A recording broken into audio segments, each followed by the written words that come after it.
Susday bang ôn tiếng Akhneaថ្ងៃនេះយើងនឹងមករៀនអំពីរបៀបកំងទឹក How to order the water របៀបកំងទឹកឧទាហរណ៍ថាយើងចូលនៅក្នុងហាងបាយឬហាងអីមួយអញ្ចឹងណាប៉ុន្តែយើងអត់ទាន់មានទឹកទេអញ្ចឹងយើងចង់សុំទឹកគេមួយកែវចាឥឡូវនេះអញ្ចឹងយើងទៅអ្នកគ្នាថាតើគេនិយាយដូចម្ដេច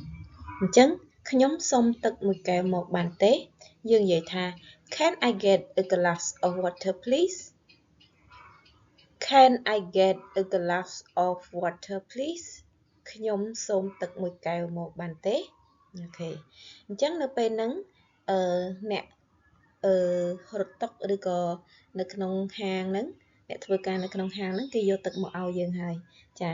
ប៉ុន្តែនៅពេលដែលគេយកមកទឹកដែលគេយកមកហ្នឹងគឺវាមានសភាពថាវាទឹកត្រជាក់អញ្ចឹងយើងអត់ចង់បានទឹកត្រជាក់ទេអញ្ចឹងយើងសុំទឹកដែលអត់ត្រជាក់វិញតើយើងនិយាយបែបម៉េចអូខេតើអញ្ចឹងយើងនិយាយបានថា Can I get room temperature water please Can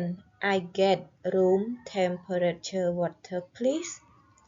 ខ្ញុំសុំទឹកអត់ត្រជាក់មកបានទេអញ្ចឹងមានន័យថាអាទឹកដែលគេយកមកឲ្យយើងហ្នឹងគឺត្រជាក់ហើយប៉ុន្តែយើងសុំដូរវិញគឺយកអាអត់ត្រជាក់វិញចាអញ្ចឹងយើងអាចនិយាយថា Can I get room temperature water please អូខេខ្ញុំសុំទឹកអត់ត្រជាក់មកបានទេ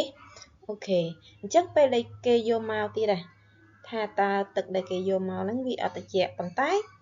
គឺទឹកធម្មតាទឹកដែលយកចេញមកពីក្បាលរ៉ូប៊ីណេធម្មតាមិនមែនជាទឹកសុទ្ធអញ្ចឹងណាអញ្ចឹងយើងចង់សុំយកអាទឹកសុទ្ធវិញទឹកដបណាទឹកសុទ្ធទឹកបរិសុទ្ធអញ្ចឹងយើងអាចនិយាយ clear មួយទៀតថា I prefer a bottle of water please I prefer a bottle of water please ខ្ញុំចង់បានទឹកសុទ្ធយើងអាចនិយាយ clear នេះបានអូខេ I prefer a bottle of water please អូខេ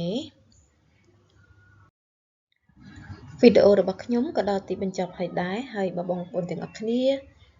ចូលចិត្តនៅវីដេអូរបស់ខ្ញុំសូមបងប្អូនទាំងអស់គ្នាជួយចុច Subscribe Channel នេះខ្ញុំម្នាក់មួយដើម្បីទទួលបានវីដេអូថ្មីៗទៀតអរគុណ Thank you